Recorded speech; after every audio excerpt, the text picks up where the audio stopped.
Custom খেলবে?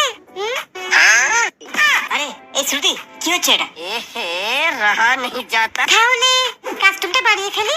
এই stop stop stop, এটা হচ্ছে ব্লু জোন, তুমি এর এপারে আসবে না, ঠিক আছে? ব্লুজনের মাকে মা বলি। শ্রুতি শ্রুতি, আমি কিন্তু এবার চাচাবো। চাচা হেল্প মি। আরে কি ব্যাপার, আপনারা লোকেশ গেমারের ঘরে ঢুকছেন কেন? জানি না, ডায়মন্ড ট্যাক্স ডিপার্টমেন্ট লোকেশ গেমারের ঘরে রেড করতে এসেছি। আমরা ডায়মন্ড ডিপার্টমেন্ট, আপনার গিল্ডের আইডি গুলো একটু সার্চ করবো। কি করে? মাত করো প্লিজ। খুব কষ্ট যাবো না শোনা বাবা। এটা আমাদের গ্যারেনা ডিপার্টমেন্টের কাছে খুবই লজ্জাজনক যে মিস্টার লোকেশ গেমারের গিল্ডে মাত্র 1100 ডায়মন্ড পাওয়া গেল, তাও আবার সব আইডি মিলিয়ে। ডায়মন্ড কোথায়? ডায়মন্ড কোথায়? জানি না, দিব্যি বলছি লোকেশ, গতকাল আমি 54 লক্ষ ডায়মন্ডের আইডিটা রাইস্টারের ফোনে লগ ইন করে গিয়েছিলাম। সকালে এসে দেখি রাইস্টার ফোন নিয়ে হাওয়া।